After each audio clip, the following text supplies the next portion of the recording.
You're listening to the Electronic Media Collective Podcast Network. Yeah, it's a mouthful. For more great shows like the one you're about to enjoy, visit electronicmediacollective.com. Greetings, Earthlings. You're listening to the Pro Wrestling Mothership Network.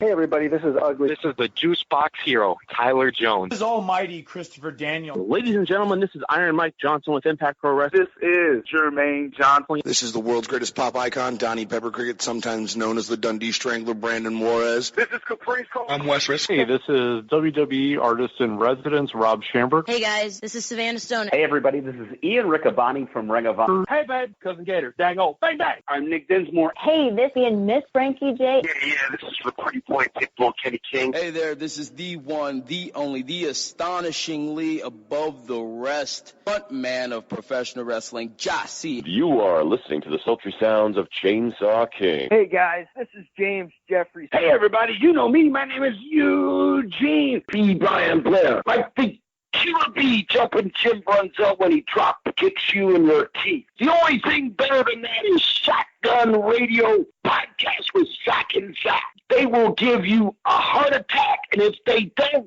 we'll come sting you, and we will put some pollen in their veins. So listen to Zach and Zach. Jack.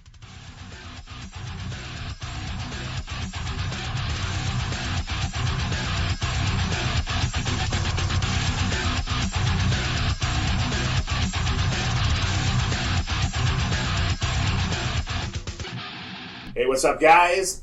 Welcome to the Election of Shotgun Wrestling Radio live in Waterloo, Iowa, at our hotel room, the Ramada Hotel. It's the Zigman, joined as always by my good brother, Zach Takes. Zach, how you doing, man? I'm doing good, man. A lot better than what we were doing yesterday morning when we woke up on very limited sleep, but that's okay. Yesterday was a very fun day. Thursday night was a lot of fun. Oh, for sure. Yeah, I mean, just so far an incredible weekend. We're cutting this special edition like we always do. We try to always do. we missed last year because we were all a little, yeah. So, but we're sitting here cutting the traditional Hall of Fame weekend audio for you guys here, and hopefully we're gonna get this out to you here a little earlier this week as opposed to Friday morning or whatever. Right. But yeah, Zach, what a great day yesterday was. I mean, it definitely was. I do want to bring in our other good brother. He's going to be leaving us here shortly. He's over there playing 64. DJ, welcome to the program, DJ. Thank you very much, Zach. It's good to have you. You're always representing us for us. We don't represent all the time, but this good brother always represents Hall of Fame weekend. Do what I can, guys. He's also been a great cameraman this weekend. Absolutely. He's been the great cameraman. You know, rocking the Shotgun Wrestling Radio T-shirt there on Thursday night when Greg and I weren't even doing that. But hey, I rocked mine on Friday, and I think Zach needs to order a new one of his. Yeah. He knows that way. Nonetheless, TeamPublic.com for all your Shotgun Wrestling Radio merch. Cheap plug. Yeah, definitely. Somebody told me we should be representing. I don't want to mention that person's name, but this person, she said that we should represent, and we weren't representing. So that makes sense, though. Yep. I got your back, guys. that's what the good brother's there for. But yeah, man, let's go ahead and start talking about yesterday's events here. You know, we had the Hall of Fame Classic Tournament early in the afternoon there. We also had a few evaluation matches that were done in front of Gerald Briscoe. Zach, let's go ahead and start talking about some of the highlights here. I mean, let's just start off, Zach, with the evaluation matches that we saw. Well, and I'm doing this all from memory, so, it's going to be like this. I know the system went one-on-one with Downtown Petey Brown in either the first or second tryout matchup that went down there yesterday. Yep. In here in Waterloo, the Five Salt Brothers Fitness Center. Didn't have as many tryout matches this year. Years past, they've had like 21, 22, 16. Yeah. I kind of like that, though, at the same point, because sometimes it gets a little long, and there's nothing against them. I'd love everybody getting an opportunity to work in front of Jared Briscoe, get an opportunity to get the Performance Center. I'm not familiar with the system. I did know Downtown Petey Brown. I've seen him at IPW before. Waterloo, I've seen him in Des Moines at IPW. Nonetheless, I thought him and the system had pretty good. I didn't care for the system's gimmick with the violin. But nonetheless, I'm really not big into people having props guitars. Yes, I'm talking about you. Yeah, know his name. Elias. That's why you need to walk with Elias. I don't walk with Elias. But if he was an AEW, he would. I don't know if I even know him. Don't say stuff like that. I do like AEW. He is the greatest acquisition in SmackDown history. I'm not on the fence on AEW like some people. I'm not trying to shoot on anybody or anything, so don't take it that way, Josh. Just kidding with you. Just messing with you. Love you, Josh, if you're listening. We miss you. We miss you. Hopefully we'll get you back here next year. I mean, absolutely. I'm getting back to the System versus Downtown P.D. Brown. I was talking with Josh last night, and he said that both guys are from the Minnesota area, and the System is actually from Ken Anderson's training school up there. Oh, that's cool, because Ken Anderson, Sean Navarre, and some other guys have the training school there in Minnesota. That's pretty cool. I enjoyed the match from the two guys. It was fun. They had some fun little spots in there, too. They did put the prop to use, a couple times. But it was a fun little match for what it was. I wasn't familiar with either of them, so that was, pretty cool to always see some fresh new talent come in there, Zach, too. But the other match that we saw as well was James Jeffries. James Jeffries versus Jimmy Wild. Jimmy Wild, and I gotta say, I've never seen Jimmy Wild play a heel. That was the first time. I'm really used, I'm familiar with Jimmy Wild in a tag team in Marshalltown with his brother, the Wild Boys, Ryan Wild, the Wild Boys, the Midwest Tag Team Champions. I haven't been out to too many IPW shows this year, which that's bad on me. I really like to get back to the Forte Center at some point. Actually, we all need to get back to the Forte That's Center. going to be our goal, because I'll be honest, I haven't been to really any either. This is my first independent show since January. Yeah. So we're going to make an effort, Zach, later this year to at least get to one more. This is probably my IPW show. This is probably my third independent show. Well, in fairness, the two rugged shows. I was going to say, you've had the rugged shows in your backyard. Two rugged shows in Marshtown. I know we're not going to talk about that because we're here for IPW. Exactly. Love you, Austin, but we'll talk about that at some other point. So we had that matchup. Then we had a matchup between the two young guys in Impact Pro Wrestling. After we had the match between James Jeffries. James picked up the win over Jimmy Wild. Fantastic, fun little match. I like the different aspect of Jimmy Wild playing heel. I still like him better as a face, but nonetheless, it was fun to see. Now, I didn't even know James was going to be involved in that. Yeah, I didn't either. That was a nice surprise. It's always fun to watch James wrestle. And, after that match, we had two kids from the James Jeffries School of Training, Gable Galileo and Bryce Jordan, who you guys have been in the business, about 6 months? Yeah, and I hadn't seen those guys work yet. I've heard a lot about them.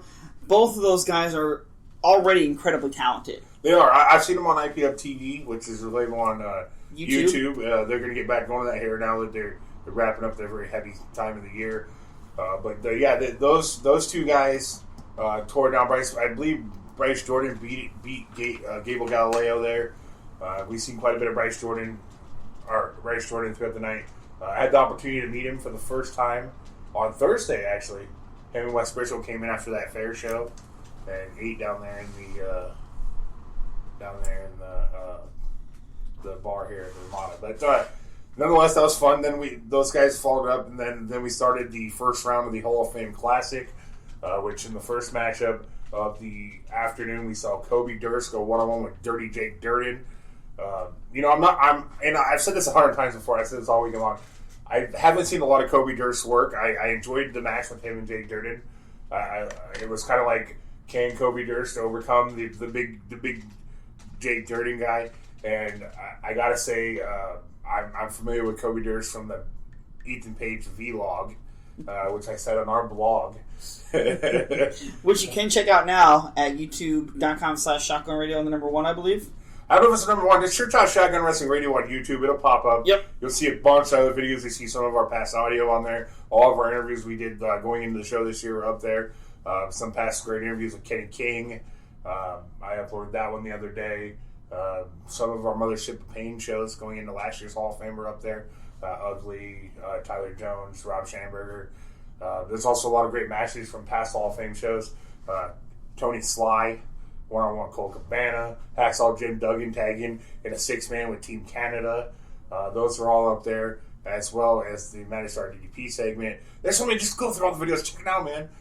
Tyler Black, one-on-one with AJ Feel free Smooth. to hit that subscribe button. Yeah. I mean, we would love to get some more subscribers over there on our YouTube page. We're going to try and be a little bit more active on the YouTube channel a little bit here over the next. Yeah, we're gonna try to do some stuff. We're gonna get a little creative. We're gonna try to create. So I don't want to just throw audio up there. Yep. That's why we did the blog all weekend long. I thought that'd be cool. Plus, I thought it'd be cool to have video of some of the stuff from the weekend that we did.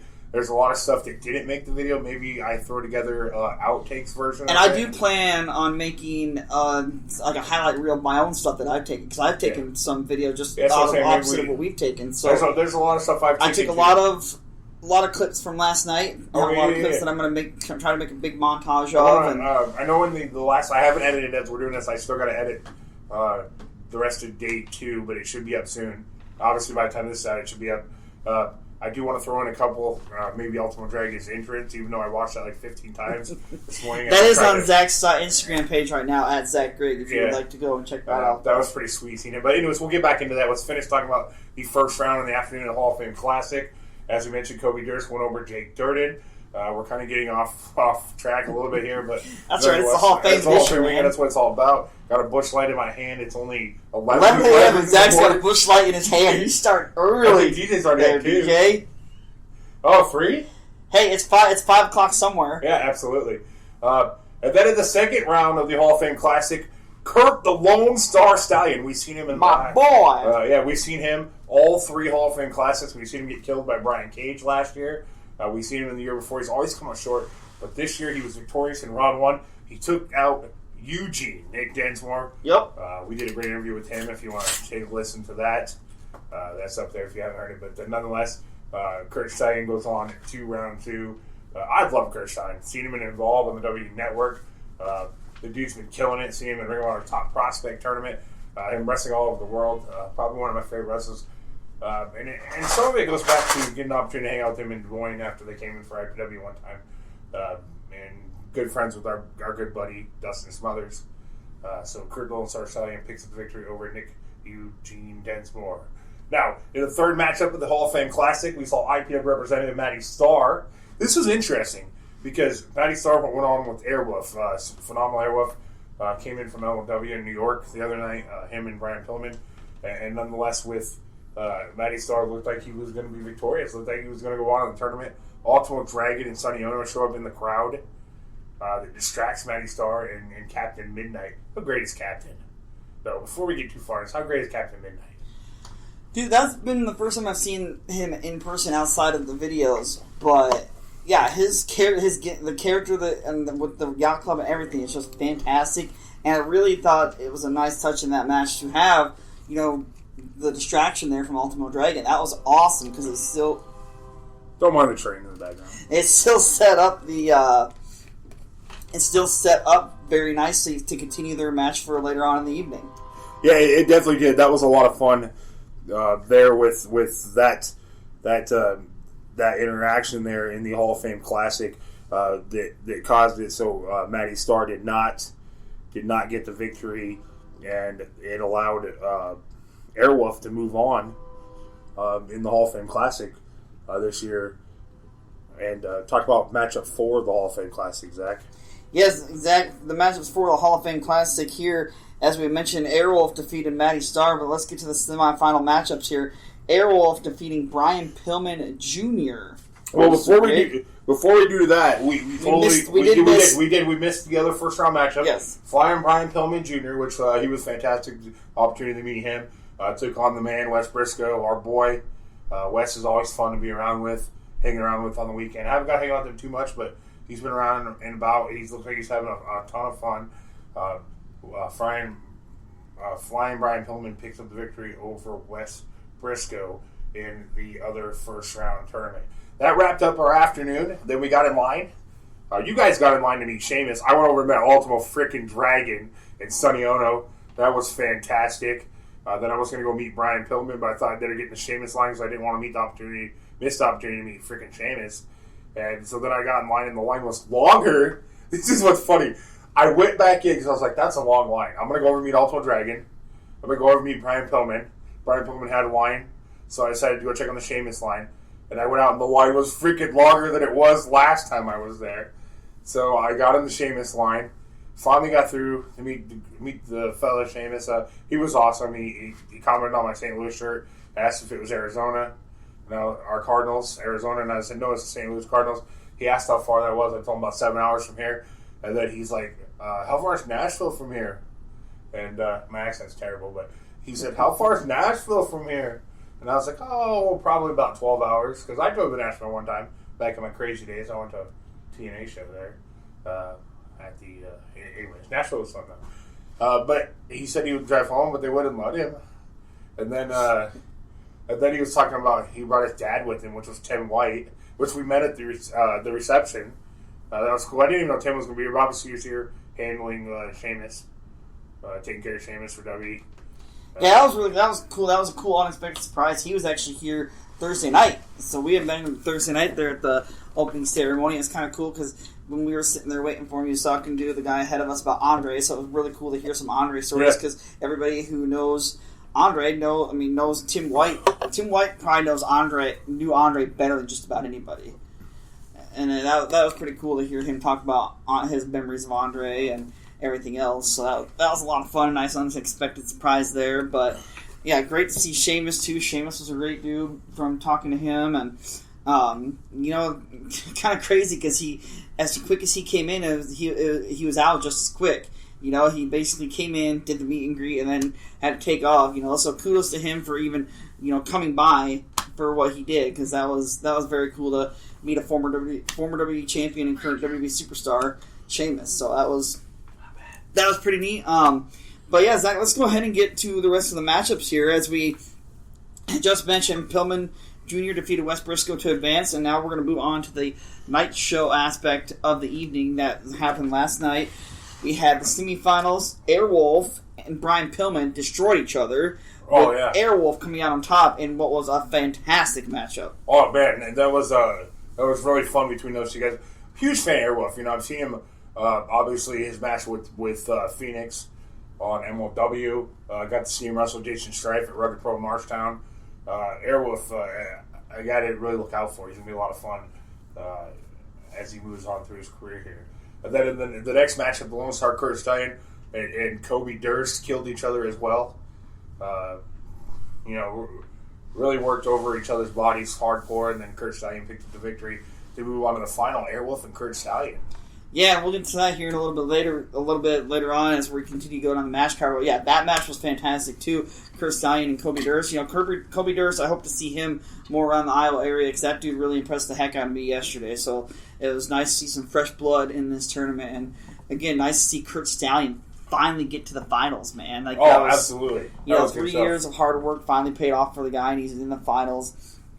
Zach, let's go ahead with the annual Lou Thesz Battle Royal. This year's winner, of course, the young gun, Bryce Jordan.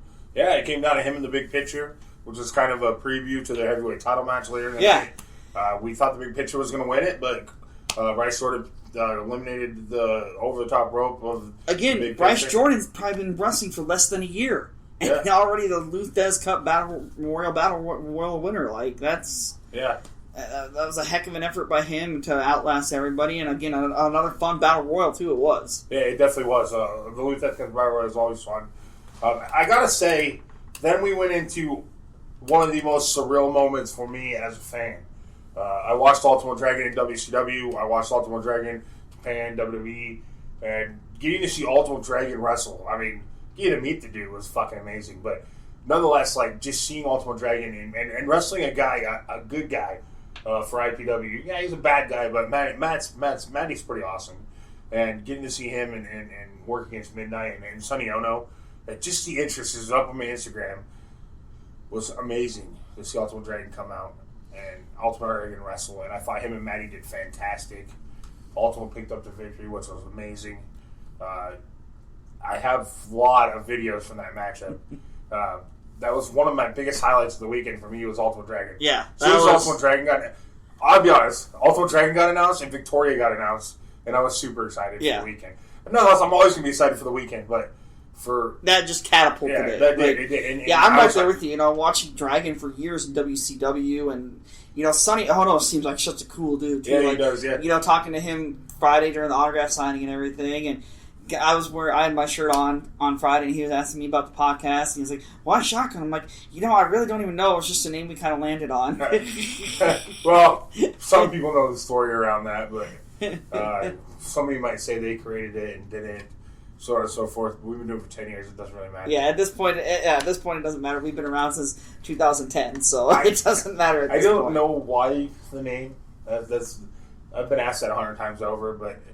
after 5-6 years, it's like you can't change the name. Yeah, we've already built our brand, so it is what it is. But yeah, Ultimo Dragon versus Matty Star was a lot of fun, and I'm sure it was fun for Matty too. He looked like he did driving the ball because Matty's basically the same age as we are, so he grew up watching Ultimo Dragon as well. So that was pretty neat. And then moving on here, this match. Oh my god! Holy cow! For one, Frankie comes out. She comes out as a face, which you're not 100% used to.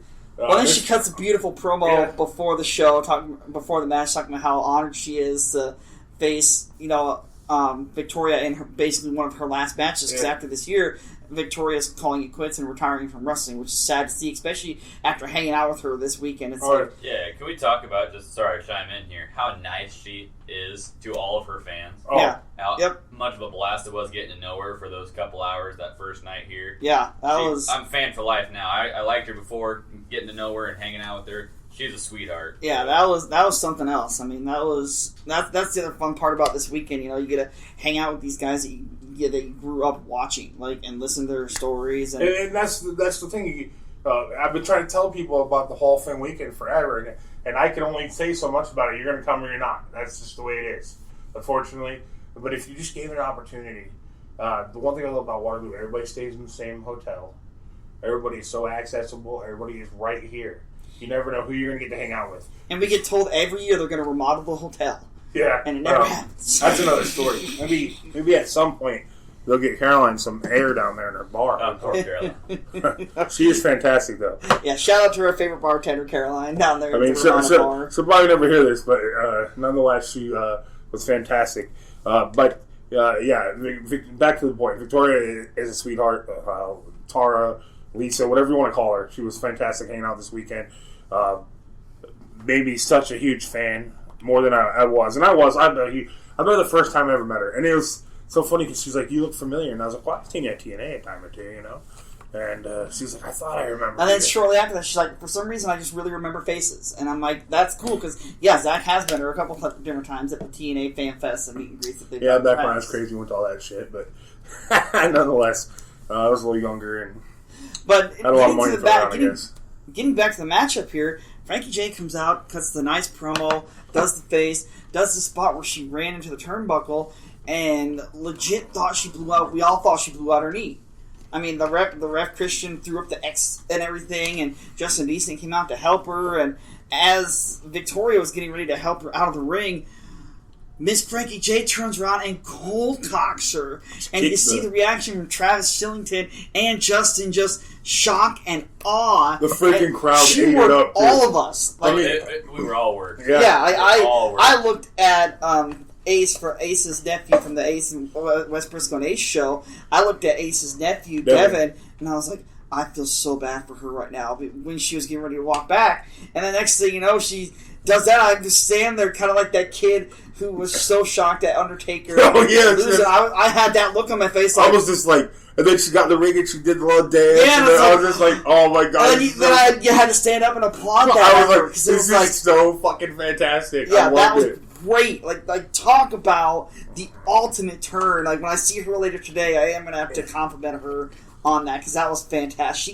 She got me. So kudos to you, Miss Frankie J. And they put on a fun match. Miss Frankie J picked up the victory, but in the end, Victoria had got the edge as she was able to put the Widow's Peak on Miss Frankie J. Which was fantastic to see in person again. Yes. It's been a long time since I've seen the Widow's Peak, but that was so cool. And it's so cool to know good people and to get them to see the opportunities like that and them to blow my mind is fantastic. I love it. It just brought me back to this is why I love wrestling. Not gonna lie, I was not 100% full of energy last night. I was still running on like an hour and a half of sleep. Sorry. But nonetheless, it was fantastic. We accidentally locked Zach out of the room in the afternoon. Yeah, you've probably heard about the blog by now, but he did. It happened. I pounded on the door. I hung out in the lobby. I even got Sean to come back over and hang out with me from the other hotel. And then finally these guys called me after like 45 an hour, whatever it was. It was a good nap. Yeah, I'm sure it was. I thought about, well, take one in the lobby, but then I was like, the fuck would they think if this guy's out here sleeping in the couch? But nonetheless, let's get back on to the Hall of Fame show. Then we took a really long intermission. I got over and met Sergeant Slaughter.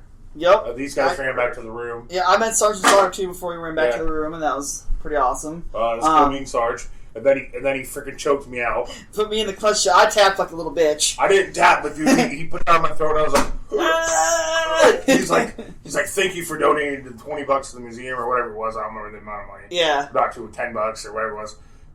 Nonetheless, it all goes to good profit, so I really don't care. And he puts me into and I was just like, and he locked it in a little tight. I was like, oh my god, I'm not tapping though. I'm not tapping. Yeah, it was great to meet Sarge. And then once we came back from intermission there, Zach, we started off with a match I didn't even know what we were going to have. An Extreme dog collar match for the Extreme IPW Extreme title. Malice going 1-on-1 against Death Dealer. And Malice took this ridiculous chair shot that just echoes still right now in my head. That took there was chair a shot lot of different. There was a lot of different spots in that. The chair shot that they took where Malice powerbombed him through the two chairs, and those guys beat the hell out of each other. It was fun though. Yeah, it was a great match. Malice picking up the victory, still being the reigning and defending IPW Extreme champion. So kudos to Malice. Malice, please don't ever do anything that dangerous again. Speaking as a friend. And then we had the fatal four-way for the now vacant tag team championships because the brothers Velocity, James Jeffries, we know Sparrow suffered an injury. So the tag team titles: Jimmy Wild, Ryan Slade, Gable Galileo, Jake Durden, Nick Densmore, Wes Briscoe, and Downtown Petey Brown in the system. With Jimmy Wild and Ryan Slade picking up the victory and being the new IPW Tag Team Champions. Yeah, huge congratulations to them. Always good to see Ryan Slade in action too at the Hall of Fame. You know, he's had a lot of great moments at the Hall of Fame weekend as well. And kudos again, Jimmy Wild, man. That's another young up-and-comer that if you're not looking out for, you need to be on the lookout for. Absolutely. And then it became the IPW Heavyweight title matchup. We saw a little preview in the Louis Adds Cup Memorial Battle Royal earlier. Bryce Jordan getting the best of the big picture that time. But this time around, man, how cool is it? Bryce Jordan had his whole family here that day was section back there. Yep, they were super loud for Bryce Jordan. I thought he was going to conquer the big picture. That's what I thought too. I thought he was inches away from becoming IPW Heavyweight Champion, which would have been extremely cool. He came up just a little bit short. Yep, but he got his revenge in the end. Yeah, he definitely did with that belt shot. But nonetheless, fun match between these two guys. Then it was time for the IPW Women's Championship. Sierra Avery defending the championship. She just won it back from Miss Frankie J off the fair show. Frankie beat her, and then a couple nights later, she won it back. Kara Noya made an IPW a few times before. Picks up the victory. And is your new IPW Women's Champion. Women's Champion. So congratulations to her on that. That's pretty awesome. Love to see what she's going to do. We've had quite a few different champions so far.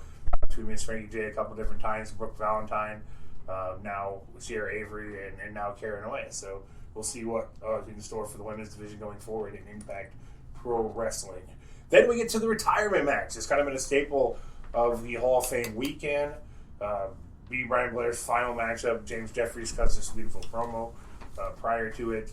That brings out B. Brian Blair, who brings the Florida Heavyweight Championship with him. Who also cut a beautiful promo. And if you look at James was getting pretty emotional in that one as well. And that brought out Maddie Starr and Captain Midnight. Said that there's a bunch of people wanting to watch it. And I knew with those two guys there, they were going to have a hand in the match. Yeah. Oh, yeah. Yeah, it's like, it kind of turned into a lumberjack match, but not really. I mean, Captain Midnight and Maddie Starr, unfortunately, did get involved in the matchup there. B. Brian Belair, though, picking up the victory after hitting James with the Florida Championship Wrestling belt in the head. Shot with the Florida Heavyweight Championship. Yeah, I mean, he just He cold talked him and got the victory in his final matchup. So congratulations to B. Brian Blair on an incredible career. And remember, you guys can check our interview with B. Brian Blair that we had last week on the podcast. If you haven't checked that out, head over to the archives and check out that episode. And then it brought us to the Hall of Fame Classic Final. Kurt Stallion one-on-one with Airwolf. You got a bell? Yeah, I gotta go. All right. DJ is ditching us, so that'll be it for Dylan here on the pod. Thanks for having me, guys. I gotta plug this Hall of Fame weekend one more time before I go. If you're a wrestling fan, especially here in Iowa, you have to come to this IPW Hall of Fame Classic every year. Check out the newly remodeled Dan Gable Museum. It is amazing. It's the most fun weekend I have planned every year. I enjoy being here with all the wrestlers, all the performers, all my friends. We all become a family around here. So, wrestling fans, make sure you get to Waterloo, Iowa every year for this Hall of Fame Classic. And that's your plug for Mr. Dylan Coker there. But Zach, let's continue on the podcast here. We're in the Hall of Fame Classic Finals. Kurt Stallion. Real quick. Don't do anything I wouldn't do. And if you do, expect some video and pictures. All right. All right, Zach. And then getting to the IPW Hall of Fame Classic Finals, Kurt Stallion victorious finally in the Hall of Fame Classic Tournament, defeating Airwolf, and they what a fantastic match! I mean, I loved every minute. I was. Can we get some? All right. Pardon the interruption. The lady doing an awesome job here at the Hotel Stockton. I got some towels and stuff, but we're being joined by referee Christian Hansen with us. Pleasure to be here. Thank you guys for having me here. I mean, love your guys' stuff, and real happy to be here with you both. We're excited to have you, man. I mean, it's been quite a long couple weeks for you. All the fair shows that IPW's been having. Oh, definitely. Wasn't able to do as many this year as I was last year. Had a bunch of personal issues happen. Decided some real tragedies happened in my life, and wasn't able to do as much. Had to get myself real focused and really mentally evaluate and just kind of reevaluate a whole bunch of things. And but glad to be here in Waterloo. Always love being here in Waterloo, and always looking forward to spending time with all my wrestling friends and family. Absolutely. You know, we talk about it every year. You know, it's one big family reunion every year. You come here, you always see the same faces, and it's pretty great. You know, it's we talk about it all the time. Everybody's so accessible. Oh, definitely. I mean, just for an example, last night, just spending the entire night hanging out, just talking and telling stories and everything with Victoria, of all people, just hanging out, talking with her, just like every day. There's a knock on the door. Yeah. And it's just unbelievable because I grew up watching her on TV, and you always think, I used to order pay-per-views, and I used to see her on TV, and I used to look up to her and everything, and then here I am just sitting around, just talking with her. Just normal, everyday conversation, and just telling road stories and life stories, and that's how it was for us on Thursday night, like hanging out with her Thursday night. I kept telling her, I'm like, if I would have told 15-year-old me that I'd be sitting here in a room just shooting the breeze with you, I probably would have slapped myself. Oh, definitely, without a doubt. And now, you guys, we are being joined by the greatest manager that ever lived, Jason Prentice. Jason, welcome back to Shotgun Wrestling Radio, my friend. I'm going to warn everybody now, the voice shot is perfect. It's shot for Shotgun Radio. Nice. They pay me by every pun I make this weekend, so I'm $1 in now. Jeez, man, what a show! Yeah, right. Like let's get to that. Let's talk about some of your guys' highlights. We've already talked about some of our highlights, but for you guys, what were some of your highlights? Jason, you were sitting there all night calling the action with Luke Raven at ringside. Yeah, I mean, I got to manage in the tag match, which, if we're shooting from the hips, everyone knows when you see a fair 4-way tag, you never know what you're really going to get out of that. You never know if you're going to get the best, tag match possible, or if you're going to get, one team just dominates and everyone else is just waiting their turn, waiting in line. And I think from past experiences, and I think Mr. Hansen here can agree with me, this is probably one of the better tag matches we've produced in Waterloo. That was a lot of fun. That tag match was fantastic. All 4 teams were unique. You know, downtown Petey Brown with the system. 2 guys, unique entities right there. Gable Galileo, he reached for the stars with his partner, and then his lights were punched out by his partner.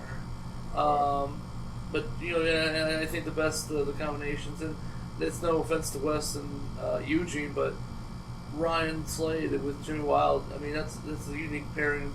Yep. And I think it's a perfect pairing. And no offense to my guys that I manage, but Ryan and Jimmy just had a connection that I don't think anybody saw coming at all. But I thought that Fatal 4-Way Tag was good. As far as, like you said, I called the action all night. Ultimate Dragon, dude, and Matty Starr. Luke Raven and I are sitting there, and we're like little kids, not knowing what the hell to say on commentary, because not just you get Sonny Ono coming out, and the WCW music hits, not that crappy WWE music he had. The Ultimate Dragon that you watched growing up, and just talking about that, I got goosebumps. I mean, I was talking to Luke, I said, I got goosebumps. I'm a goosebumps, dude. This is just. He goes, what do we say? What the hell do you say? It's Ultimate Dragon. Yeah. And then to see the interaction that Ono had with Captain Midnight. Fantastic. That was awesome. So awesome. And I think that's testament to Guthrie. Yeah. Cody just. He's had a hell of a year, and developing that character to have the yacht club where it is. Yep. And testament to him. Maddie and him both deserve to be in that spot. A lot of people fight and inch and claw, scratch their way to that spot. But Maddie, and I've said this on numerous, podcasts with you and many others, Maddie's the MVP of IPW. Big Match Maddie. Big Match Maddie. And that's not James Jeffries is the heart and soul. Maddie's the MVP. James, everyone loves him. He's going to represent the brand well. He's going to be the Mr. IPW. But when you talk about big matches consistently and delivering consistently, both men, both him and Maddie can do it. But Maddie has been able to do it a lot more. I think a lot of people would say the same than anybody on that roster. Yeah. Christian, what were some of your highlights from last night, man? Well, I got to start off from the very obvious here. Miss Frankie J and Victoria absolutely tore the house down, and I think most everybody would argue match of the night. Props to both women. One of the best heel turns there that I've ever seen. We all thought her knee was blown out. She got us. I'm sitting there. Yeah. I look at Big Ace's from the Ace and West, and I looked at his nephew Devin. And I'm like, I feel so bad for her right now. And the next thing I know, you guys remember when Taker lost at WrestleMania 30? That guy in the front row had that look on his face. Yeah. That's how I looked when Frankie J turned around and smacked. I was like, I just thought that was Frankie J's best match she's ever had. Yep. Absolutely agree. I felt like that was the coming out party for her. Yeah. And it's not. And some people are going to hear that and they're going to be like, it's not kind of a knock. She's a 2-time women's champion in Impact Pro Wrestling for a reason. Yep. And she is continually just growing with talent, and she's busting her ass to show that she belongs in the division and as one of the premier athletes in the Midwest, and she wants to grow on that too, and taking Victoria down, taking Lisa down like she did. Lisa did that for how many years? Yeah. In the WWE. She took a page out of her book, and I think that Frankie J learned a lot through this match, through working against Victoria. Yeah, and through even just hanging out with Victoria, the night before and throughout the day and everything. And hopefully that applies right down the road. That's the thing. You have to take. This was her coming out party. Great, awesome, grand, wonderful. What do you do next? Yep. How do you top that? How do you continue to use what you just did to further yourself in your career? Absolutely. Another one, just in terms of just how much the crowd was into it and everything, I have to also give props to the big picture and Bryce Jordan. Yep. Hands down, probably the greatest crowd reactions of the night. everybody thought that Bryce was going to walk away with the Impact Pro Wrestling Heavyweight Championship. One step away. Yep. And one more moment I want to bring up, too, the Malice chair shot that he took. That was... I just went, I can still hear the echo in my head because it was just like, Malice, I love you, but man, ow. Well, we talked about it on commentary, too, because we've seen those bodies in a ring before, but we've never seen the Death Dealer against Malice. Yeah. So that was the intriguing part of going into the show. Like, okay, we know these two have faced off, but that was Ray Fury against Malice, beating the holy crap out of each other. Now you got the Death Dealer. It's a new entity. It's a new brand. It's a new kind of mindset, too. And he definitely delivered way more than the Ray Fury did against Malice Des Moines here a few months ago. It was rough shot after rough shot.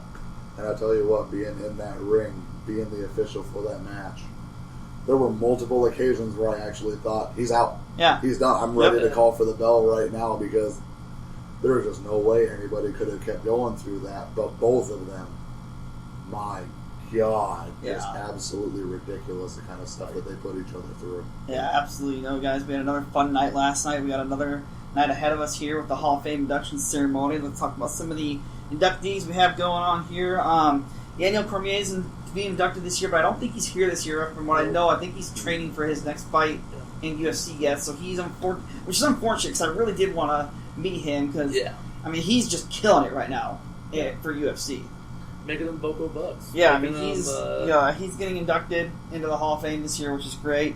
You also got Thunderbolt Patterson getting the Luthez Award tonight, which should be pretty great. We also have the first female inductee into the Hall of Fame, Beth Phoenix, getting inducted. I mean, that's going to be pretty awesome to see. I'm looking forward to getting over to the museum here a little bit and meeting her. Oh, definitely. Well-deserved as well. Yeah, and then I know Natalia Neidhart's supposed to be here as well, so that's going to be very cool to see. But, guys, kind of Sergeant Slaughter. I mean, did you guys meet him last night when he was here? Didn't have the chance to see Sarge, which broke my heart a little bit. But he put both of us in the clutch. I mean, that was. How are you still awake right now? How are you not still out? I tapped right away. He put me in. I'm tapping. I tapped like a bitch. I have no trouble admitting it. He was. We took one picture, and he's like, "You know what today is, right? National Clutch Day." And the next thing I know, he's got me in the clutch, and I'm like, "Ah!" Great. And me, he's like, "Thanks for the donation to the museum," but then he just locks it on and super tired. Like, oh. Then we got Brian Shields getting the Jim Melby Award this year. We had him on the program here about a month ago. Awesome. Very cool guy. If you guys haven't got a chance to talk to him yet, he's one of the masterminds behind a lot of the books that have come out, like the Rick and Charlotte book, the Encyclopedia, the History of WrestleMania. But back in the day, he also worked for Acclaim Video Games. Yeah. So he worked on some of the WWF video games. I gotta have a little chat with him about some. He will talk to you about the video games that he's worked on. We're gonna ask him why the hell was Kane so overpowered in No Mercy. Always bothered me. Wasn't Dylan just playing that a few minutes? Yeah. I brought the 64 here. It's true. Okay, Shields. Yeah, like Rikishi and Kane. If you want to kick someone's ass in that game, you take those two. Especially in that Battle Royal mode. My God. Survival. Well, it's like DJ was playing it earlier and he was getting beat up by Briscoe and Patterson pretty good. And it's and he's playing as the Undertaker and they're just beating the crap out. Oh yeah, if you want to win, you have, and surprisingly Viscera too. Yeah. Viscera is an OP. I don't know why. It's Viscera. Don't speak ill will of the dead, but again it's Viscera. My God.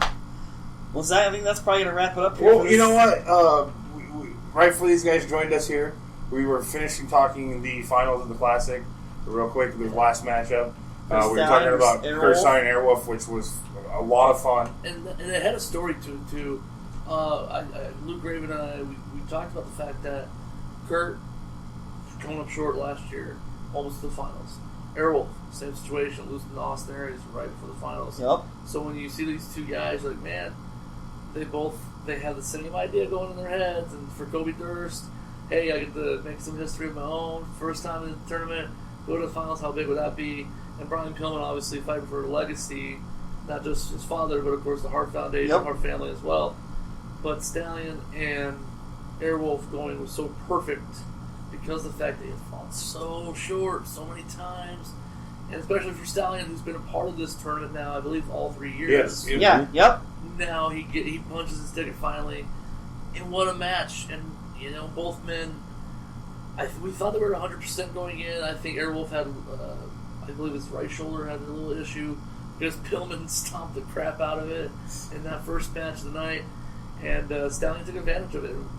It started off red hot, ended red hot. Yep. And, it was just a perfect way to close the show. Absolutely. I mean, and finally for Kurt to break out, like as we said, third year in the tournament, and he's been on fire though. I tell you what tournament he came to IPW with Mike Logan in Des Moines the one time. That was the first time that I was really familiar with the guy.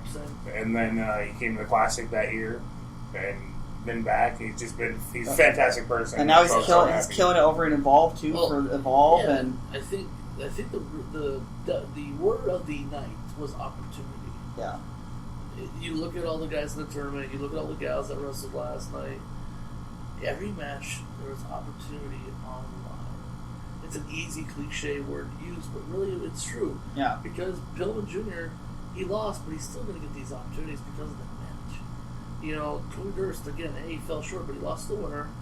He lost to a very game. Stallion. He's going to have opportunities. Probably get invited back. He'll probably ask to come back because he had a huge showing, And tag match, same thing. I think there was many breakout performers in that match. Karen Noya, opportunity for her to make history. She did. Yep. Huge win for her. And then again, Frankie J. All the opportunities are out there now for her after beating Victoria. And James, Jesus man, he got screwed over. Yeah. Yep. I still can't believe how all that transpired. I don't know what you guys we talked about it a little bit earlier, man. Yeah, that was crazy. Insane. But every match, again, opportunity was the key of the night. And, even Matty in defeat, he's going to have opportunities now because he showed, hey, I belong. I earned this freaking spot. And Bryce Jordan, I know we kind of closed up shop with that match, but Bryce showed he deserved to be in that match. There's a lot of guys who've fallen short and showed they didn't belong in that spot. I'm going to say Tyler Jones last year fell short of expectations. And we've seen guys do that the last couple of years, I feel. I'm probably a little heated from those guys. That's fine. But I'm brutally honest. Bryce Jordan deserved to be where he is. He showed it last night. Bloody nose and everything. Crazy about him is that I haven't seen, other than on TV and some of the matches, I haven't been out to a lot of IPW shows this year just on the schedule, but that was the first time I've actually seen him in person. Mm-hmm. And I was thoroughly impressed. And the guy's been what? Not even a year? A year ago, he was a few months in, and people were giving him shit because they're like, hey, you should see if you can get in Battle Royal. See if you have your gear. I don't know if I belong to Battle Royal. You're from Waterloo, you're from this, you got all this, it's a Battle Royal, you're fine. He didn't think he deserved to be in a freaking Battle Royal a year ago. And now he was last night fighting for the championship. Yeah. It's a unique story. People need to get on Bryce Jordan. They need to see what he's all about. Because that kid has a huge future. Huge future. And even behind closed doors and everything, too, after hanging out with Victoria just had the highest praise for Jordan, too. Don't look like you're going to go places, and I see a lot of potential in you. And coming from someone of her stature, who's been there, and knows what it takes to get to that level, and having someone like her telling him, with only just over a year of experience getting into this, and telling them, you have what it takes. Yeah. It was a huge night. It was also his coming out party, if you ask me. Yep. He earned that match in Algona. I know people are going to say, the Battle Royal. No. Algona, Iowa is where he made his mark. People that are important in business and Impact Pro Wrestling, they saw that match and they said that is a Hall of Fame match. Mm-hmm. And he lost that match. But again, even in defeat, these guys are proven to be, hey, they're the commodity. You gotta watch out for the opportunity was there. Bryce Jordan from his mother, and I know that was huge for that whole family. Yep. Whole family afterwards. They were proud of him for all of his efforts, and bleeding 3 times in 2 days, and probably more after the show is done too. My God, the kid can just walk and he gets a nosebleed. But no, it was a tremendous effort from him, and again, he's got a huge future. Absolutely, guys. I think that's all we have, and that's going to wrap it up for this Bruce edition. like, no, we got to keep talking, man. No, we can wrap. I just give these guys an opportunity to plug any social media. Anything else you want to plug today? DJP93 on the Twitter machine. You can follow me there. You see all the happenings I got going on, and Jason Michaels, or pardon me. See, I blame Rick Raven for this because he kept freaking calling me my former life. Jason Michaels. No, Jason Prentice on Facebook as well. So. And I don't personally have any social media. You freaking numpty. I'm a referee. Yes. I don't have to build storylines. I don't have to do programs. Girl Hebner has a Twitter. You gotta get like at least a fan page. Yeah, Facebook fan page. Come on. Girl Hebner has a ref page. He has an I Screw Brett. Billy J has a ref page. Like Billy J, yeah. Well, okay, everybody start a GoFundMe for Chris Hansen to get a Facebook page. Because that's or Patreon. That's what everyone else is doing today. Oh. Shots fired. Like I said, I'm going to get a lot of heat from people from this episode. You're welcome. Thank you. Oh, my God. I'll put it in process. How's that sound? I like that. There you go. Guys, it's time almost get ready to head over to the museum and check out some of the afternoon activities over there. And that's going to do it for this edition of Shotgun Wrestling Radio. Again, follow us at Shotgun Radio, the number 1. We will see you guys next time right here on the World Wide Web.